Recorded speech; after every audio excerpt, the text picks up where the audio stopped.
Good afternoon, and welcome to this virtual town hall for College of Charleston students and families. I'm Mike Robertson, Senior Director of Media Relations, and I'll be moderating today's event off camera. I'm joined by President Andrew Hsu and the college's COVID-19 leadership team, all of whom are participating remotely from separate locations. This is our 16th round of virtual town halls. We held our very first virtual town hall back on March the 24th. You'd be pretty hard pressed to find another university in the country that has conducted more virtual town halls during the pandemic than the College of Charleston. To date, we have welcomed a combined total of more than 21,000 attendees, and we've answered well over 1,000 of your questions during these live events. On behalf of President Hsu and all of our presenters today, we thank you for taking time out of your busy lives to take part. Today's event will last about 45 minutes. We'll start with opening remarks from President Hsu, followed by opening remarks from Bridget McClernand Sykes, who is the college's COVID-19 lead for student health services. And then we'll get to your questions. As always, you can submit questions live using the Q&A feature at the top right of your screen. I will read each selected question out loud, and the appropriate presenter or presenters will respond. Selected questions will appear in the Q&A window and on a slide on your main screen. We will also try to ask a couple of questions that were submitted via email and social media. Now, if we don't read your question live during today's event, our presenters will still try to answer you directly through the chat. And of course, you're always welcome to submit your questions by email anytime. The address is covid19@cofc.edu. And with that, I turn it over to President Hsu for some opening remarks. President Hsu. Thank you, Mike, and good evening, students and parents. I want to thank all of you for being here today. I know we're all suffering from pandemic fatigue right now. It is part of resilience that is so hard, the day in and day out grind. And I know this grind is beyond wearisome for all of us. The stress and the anxiety we feel is having a real impact on our physical health and our mental health. But I want you to know how much you are appreciated for your incredible efforts, both inside and outside of the classroom. Because of you, our university continues to move forward, and because of you, we are persevering through the fall semester. Because of your hard work and your willingness to sacrifice for the greater good, we have been able to remain open as planned, while many other schools have had to shut down. That is an incredible achievement on your part, the students. Thank you for finding a way, and thank you for finding a way to make everything work despite so many difficulties.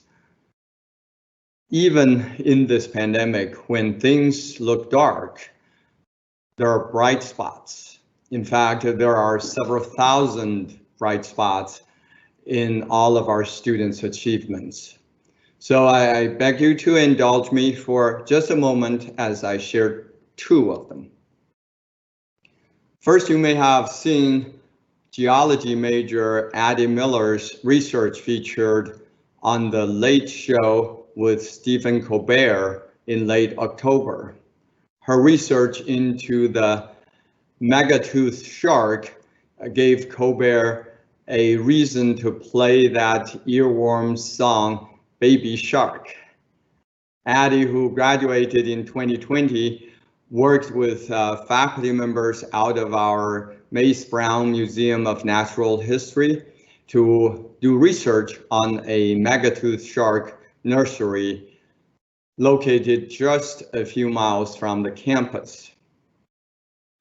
While not all undergraduate research gets national attention like Addie's did, all students at the College of Charleston do have the opportunity to conduct undergraduate research if they are serious and willing.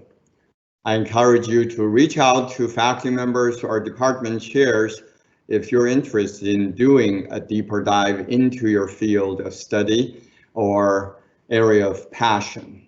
Your brain and your future will thank you. The next bright light I want to mention was one I didn't expect, in all honesty, and it is a credit to all of you and your professors. When our academic affairs team did a review of all of the midterm grades, we learned that on average, grades were actually higher than in previous years.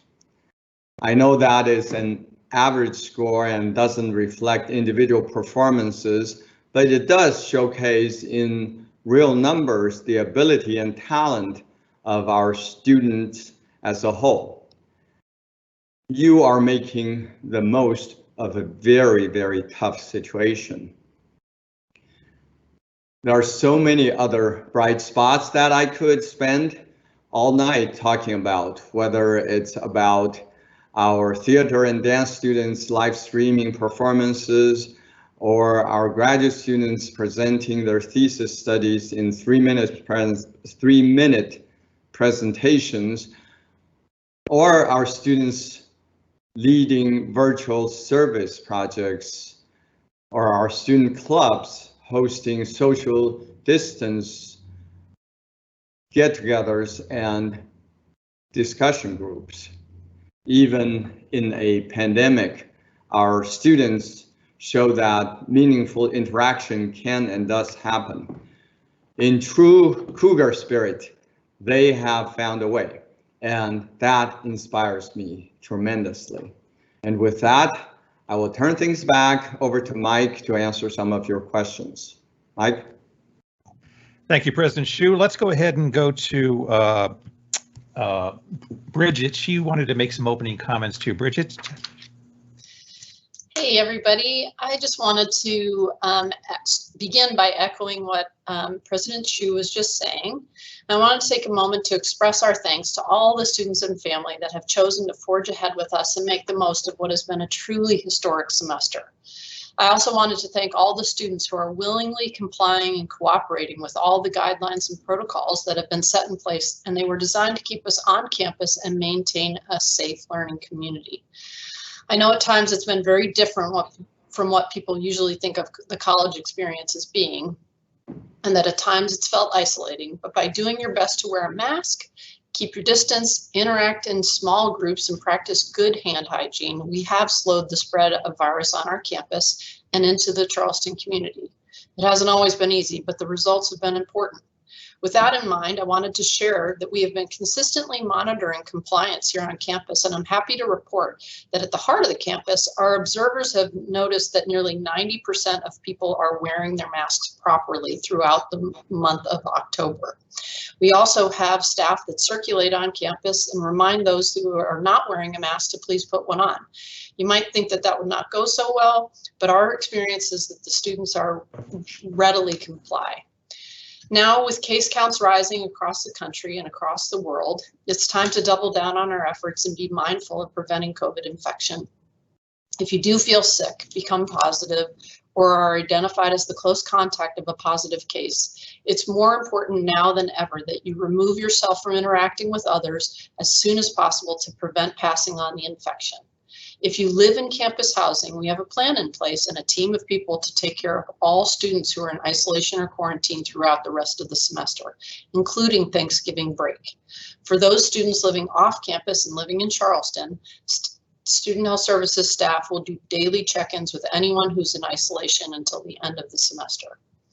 For those students who are well and who are planning to be in Charleston after the Thanksgiving break to complete the semester virtually, I'd like you and your families to consider not traveling at this time and holding off until you are ready to leave for winter break. By preventing yourself and your families from getting sick, you are preventing yourself from becoming a potent vector of this illness. I've been getting a lot of questions recently about what to do to prepare for the coming weeks as it relates to travel and COVID, so I'm going to go through a few things. We have 2 testing events scheduled, one on November 17th and one on November 23rd. If those dates don't work for you, the Medical University of South Carolina, as well as the South Carolina Department of Health and Environmental Control, have several nearby drive-up and walk-up testing sites available in the coming weeks. For details on this type of testing and for other local testing options, please look to the Back on the Brick site under the tab of COVID testing. If you are planning to travel, we are exactly 2 weeks out from Thanksgiving, so start now curtailing your activities so your exposure to others is limited and so that you can stay well. Do not travel if you are feeling sick in any way. Do not travel if you are positive for COVID or have been identified as the close contact of a positive case. Students living in campus housing in December will be required to test the week of November 30th. 2 testing events on campus are planned for December 1st and December 2nd. If you are providing your own testing, results will be due no later than the end of the day on December 5th. If you do not plan to test that week, please plan to stay away from campus. We have added a button to the Back on the Brick site entitled Fall Departure, and there you will find many additional answers to many additional questions that you might have, so please take a look. Looking forward into next semester, we do still plan to maintain the health and safety of our campus. To that end, we will be requiring students who live in campus housing to be tested upon their return to the residence halls, and more information on that will be sent out in the next several weeks with an outline of the plan being posted to the Back on the Brick site. The college will provide this testing at no cost to students, faculty, and staff. Building on the success of this semester and what we have learned, we are looking to offer more safe, small outdoor gatherings as well as some opportunities in the residence halls. And we will continue to offer robust virtual opportunities that are accessible to all students regardless of where they are. Students, thank you for all you are doing to support each other in staying healthy and being a college student during an extraordinary time. Families, thank you for encouraging your student and being supportive while they are having a college experience that is truly unprecedented. Mike? All right, thank you very much, Bridget. Let's get to your questions here. The first one's an academic one. Has the school made any decisions regarding doing the pass-fail grading scale again? Sure, I'm happy to speak to that. Thank you for the question. So we are reviewing the resolution that came from the Student Government Association, and no decision has been made yet. We are under review right now. All right, let's go ahead and go to our next question now. Since the in-person aspect of the semester ends the week of Thanksgiving to allow students to remain home after that point, we assume that you feel it is prudent that they do not return to campus to avoid the risk of bringing COVID-19 back from any exposure through holiday gatherings. Do you prefer off-campus students not to come back as well? If so, could that be expressed in a message to students, even though it can't be mandated? I'll take that one, Mike.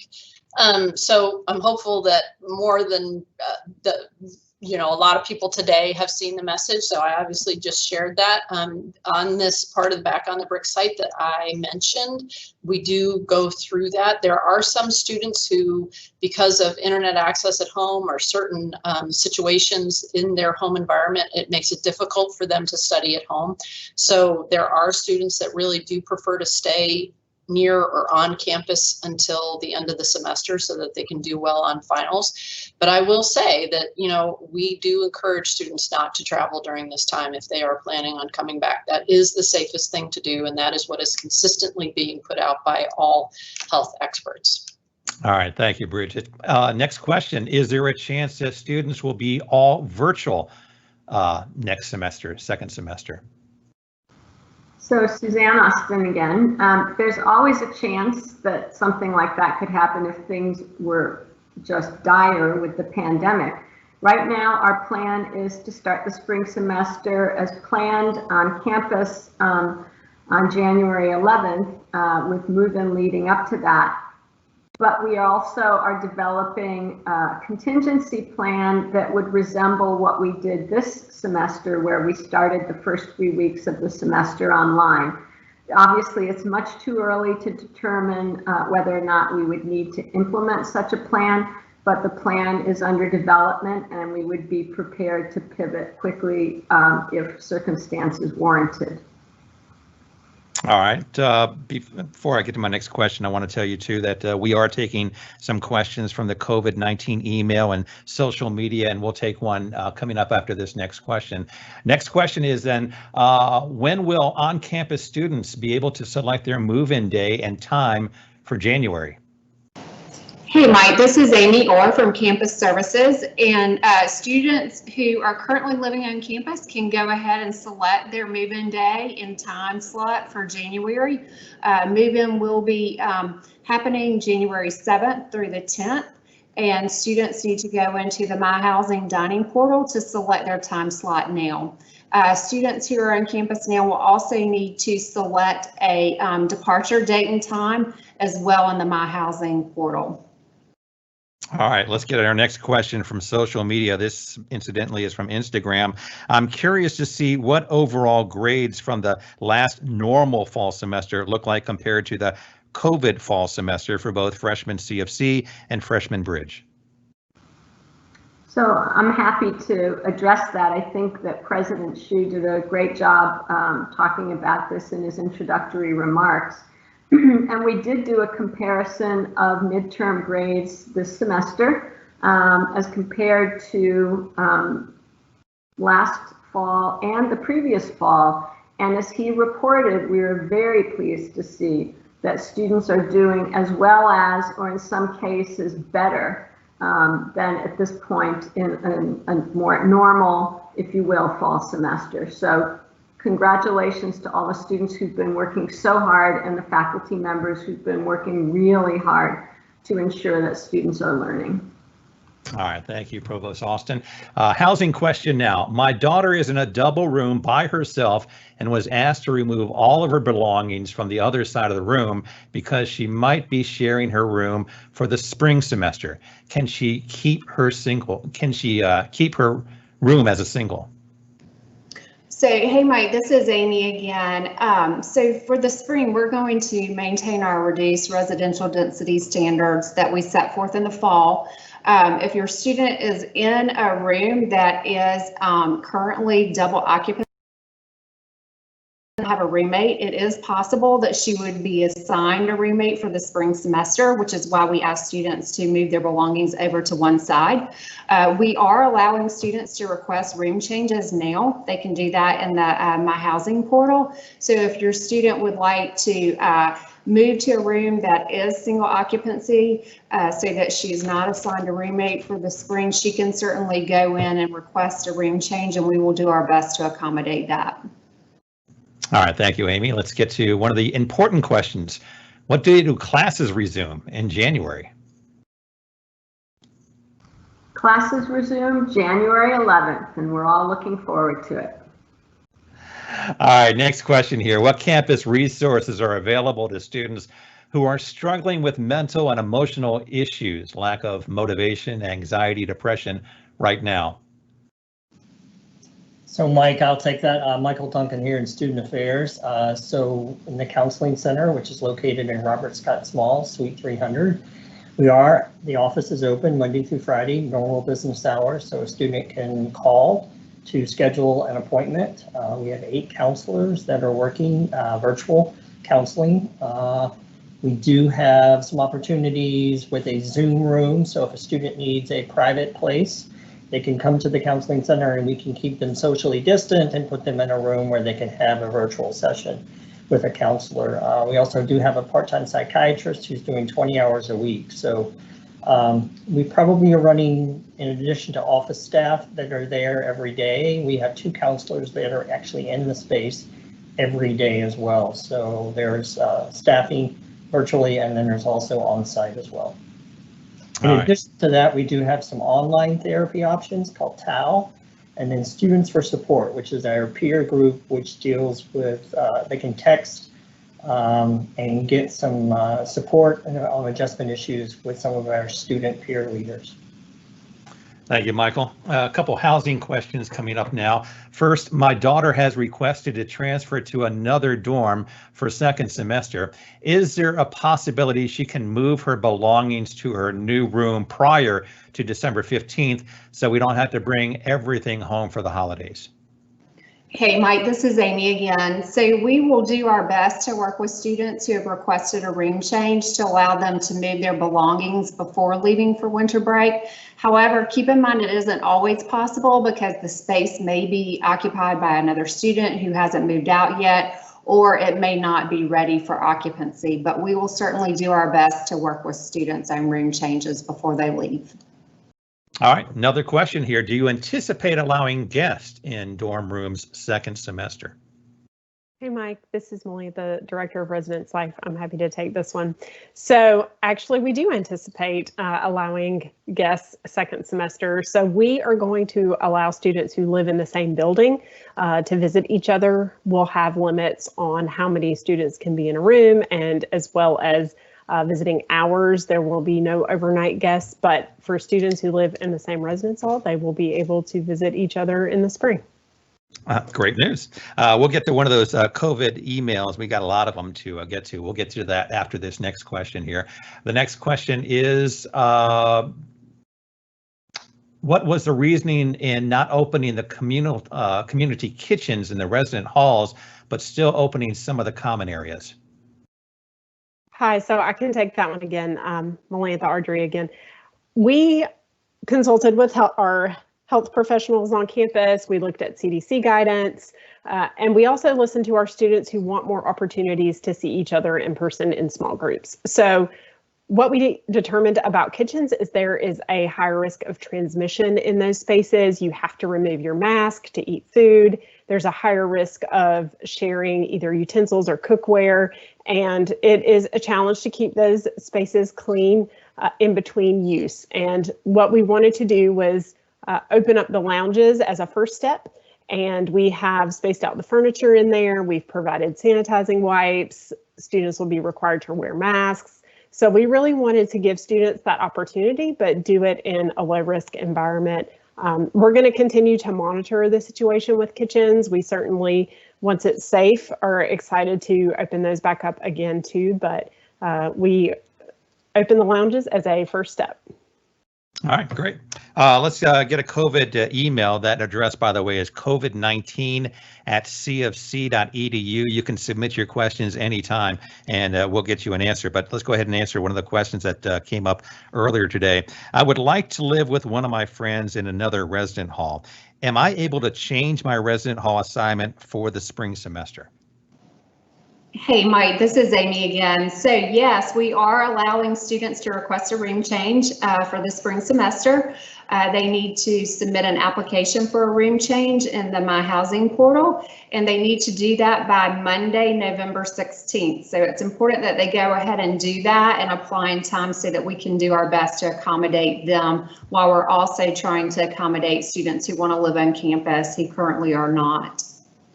All right, thank you very much, Amy. Let's go to our next question. Do you anticipate the start of spring semester being pushed back to later in January? Suzanne Austin here. No, I don't. I think that even if the pandemic is moving in the wrong direction, we will have a plan in place so that we would be prepared to start the spring semester on time, but online as we did with the fall. All right, let's go to the next question, a sports one. Assuming the basketball season is happening, will fans be allowed at the games? Mike, this is Paul Patrick here, President Hsu's Chief of Staff. So the athletics department has petitioned the South Carolina Department of Commerce, who is regulating exceptions to the state standards for patrons at events, and we have received permission to allow up to 1,300 fans in TD Arena. Just earlier this week, the Department of Athletics submitted their fan protocol for games, so you can find that on the cfcsports.com website. And season ticket holders are in the process now of finding out where their seats may be. Obviously, everybody in the arena will be spaced out to allow for social distancing. JB Weber is joining us too. JB, you want to add anything?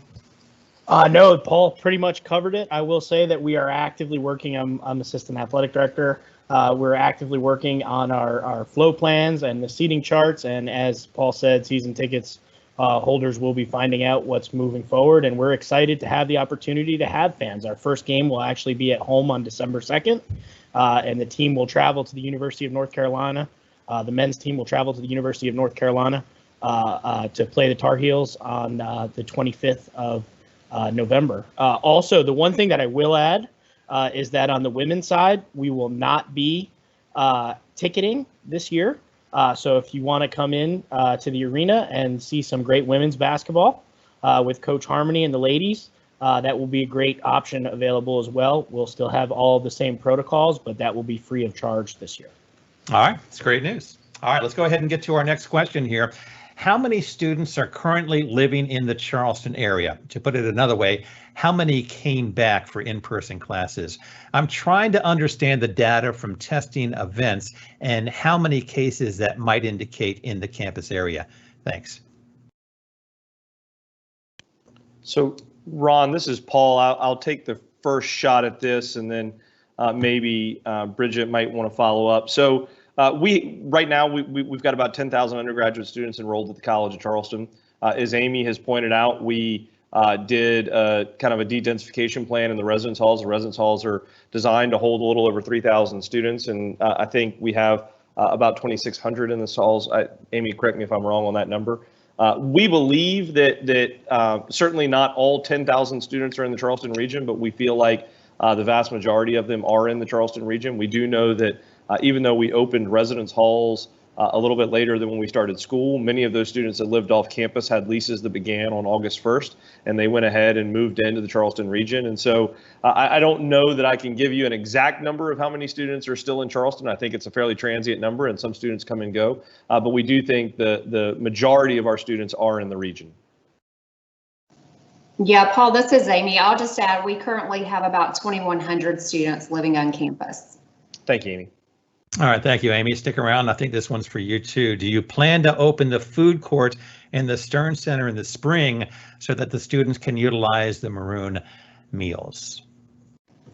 So this year we are using the kitchen at Stern Center to prepare food for delivery to students who are in quarantine and isolation. So unfortunately, we will not be opening it this spring. However, your student can certainly use their maroon meals at Einstein Brothers Bagels, which is open for breakfast and lunch. All right, thank you, Amy. We'll get another one of those COVID-19 questions coming up after this one. What are consequences for taking a gap semester other than being a semester behind?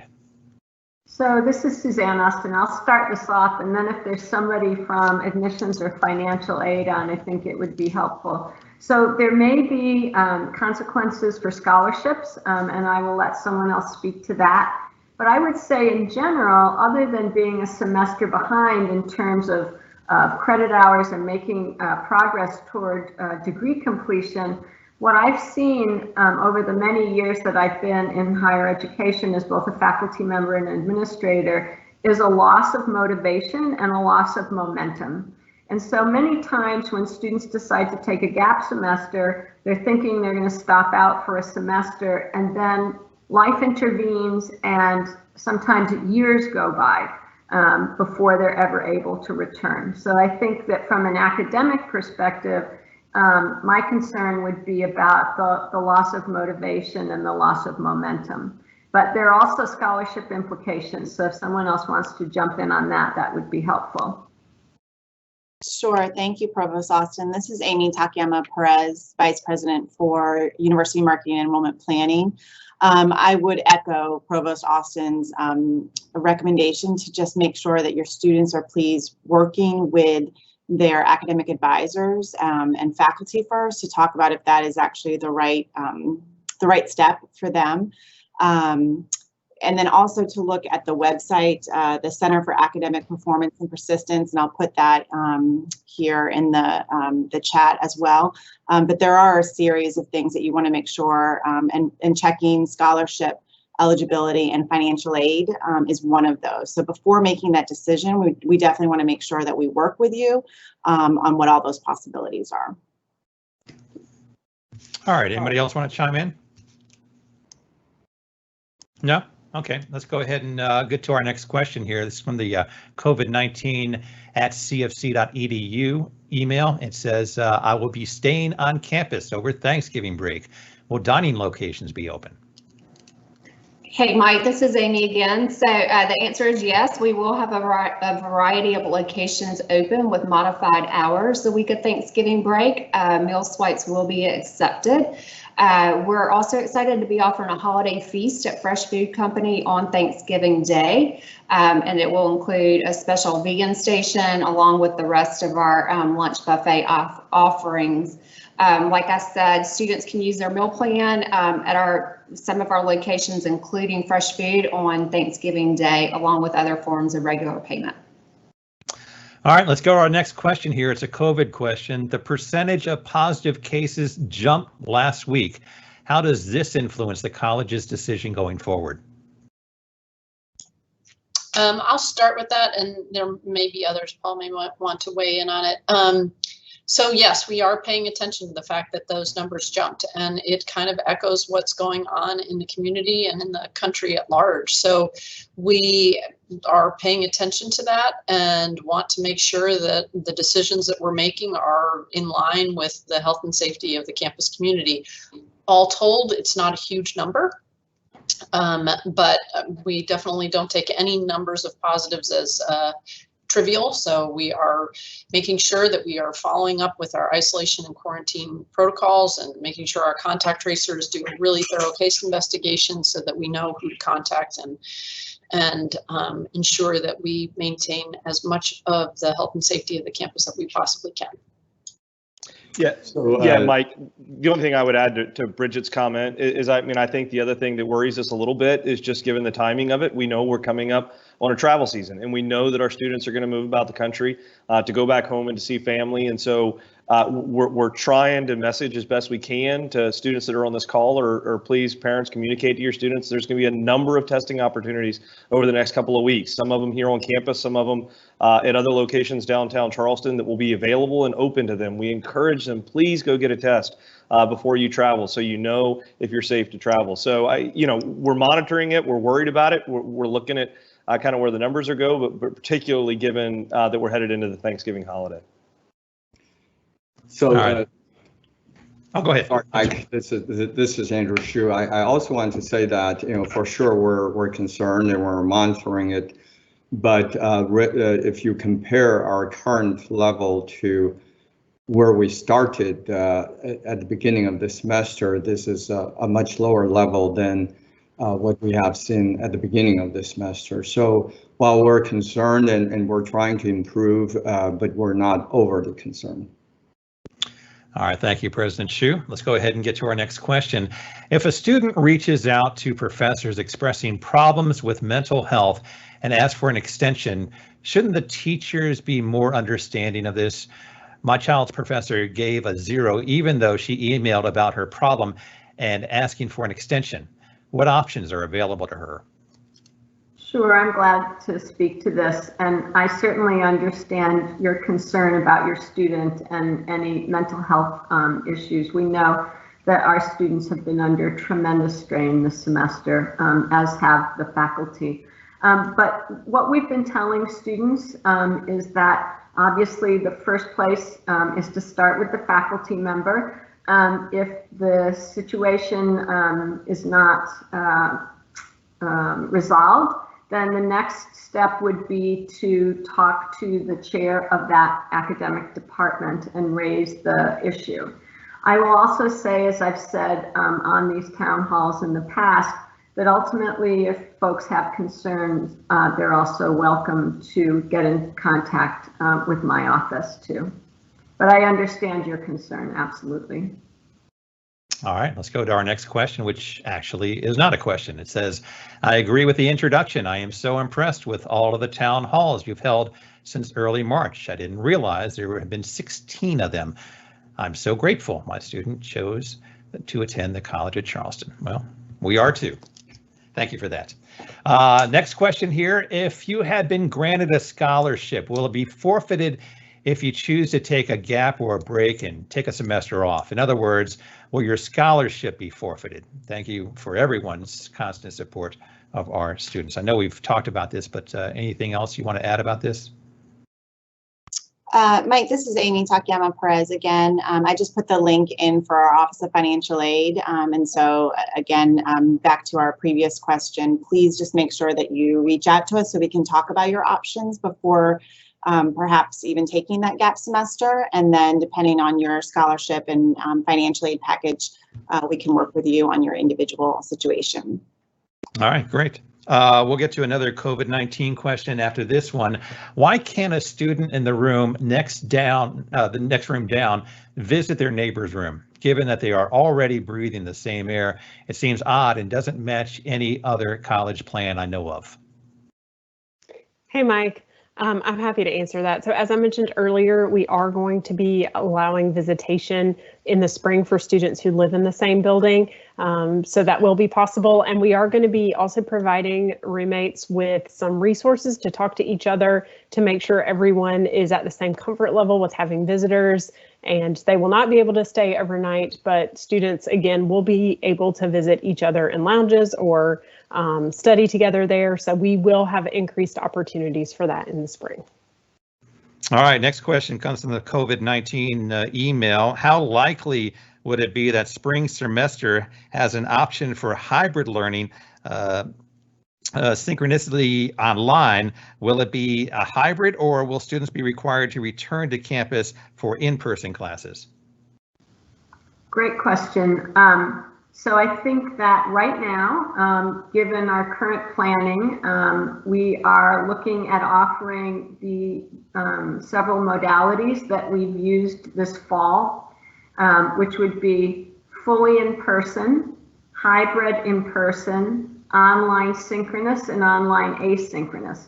And we do understand that there's been a lot of confusion and misunderstanding about these different modalities. And so we have worked hard with faculty members and folks across the institution to put together a graphic that's now on the Back to the Bricks website that tries to explain very clearly and succinctly the differences between these four modalities and some of the pros and cons benefits of each of them. We are also in the process of recording a panel discussion of faculty members who are experts in online learning, so that, and this would be posted online and be available for any student, parent, anyone in the community to learn more about the different characteristics of these modalities.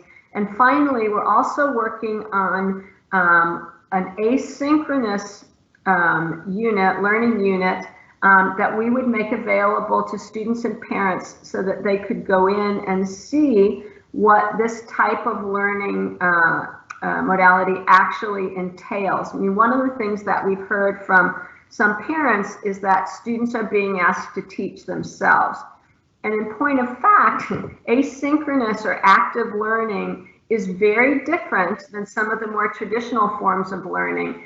And it's not that students are being asked to teach themselves, it's that they're being asked to learn in a more active, engaged way. So we are trying to put out a lot of information in different media and make it available to students and parents and the broader community about all of this, and really get folks up to speed so that they can make informed decisions. All right, let's go to the next question. It's a classroom question. Concerned about grading scale for this semester. For example, Japanese class via Zoom with teacher wearing a mask. It's not ideal. Teachers are keeping same policies as usual despite errors in communication on calendar, and not too helpful. Who can my student go to for advice? So Suzanne Austin again. I'm going to take two approaches to this question.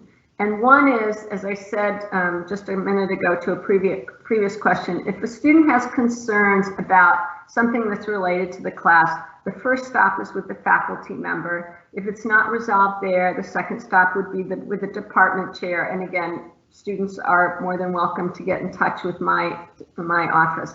But the other approach I'd like to take with this is a more academic approach, and that is that if the student is struggling in any class, They need to be making use of the various academic support services that we have on campus. So in this case, in a case of a class in Japanese, if the student's concerned about their grade, are they taking advantage of the tutoring services, of supplemental instruction? Are they meeting with the faculty member for assistance?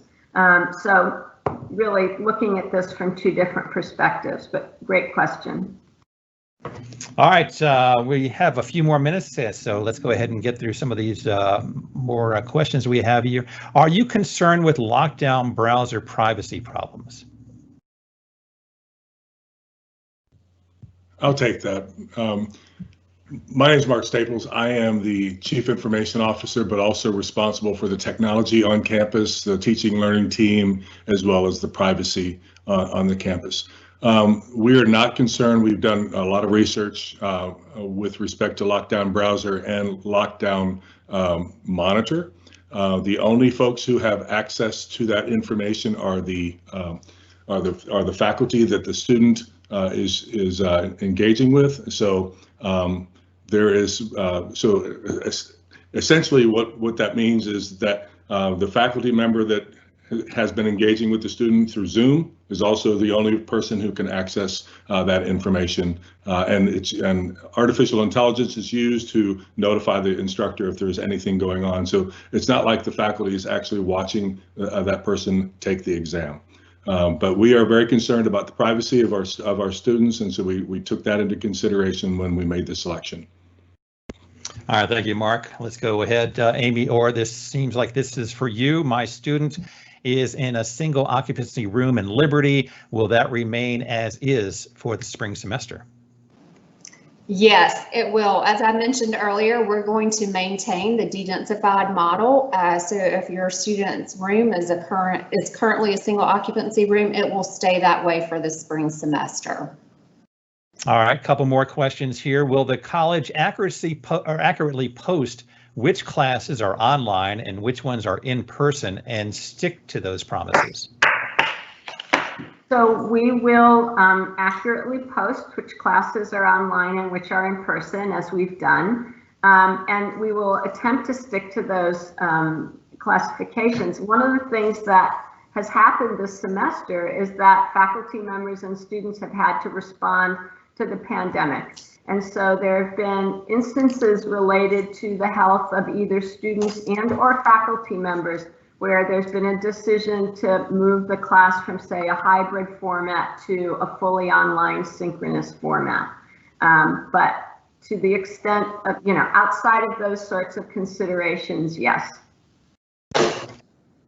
All right, another question here, Bridget. This looks like it's for you. Will the Pfizer COVID vaccine replace the need to wear a mask? That's a great question. To begin with, the short answer in the short term is no. So we, one, are working out what our policy will be when the vaccine is more available for more people to get. But second to that, right now the Pfizer vaccine is thought to be 90% effective, which leaves 10% of the population, or 10% of the time, that same person who's vaccinated might actually contract the illness. They might contract a lesser form of the illness, but certainly until we get the pandemic much better under control, we will be asking people to wear masks. Thank you, Bridget. Next one is thank you for all you have done to make the students safe while still learning.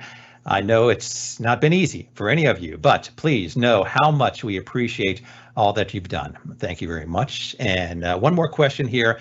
If the COVID cases continue to go up, will you decide by January if they will have all classes online so we can cancel our airfare?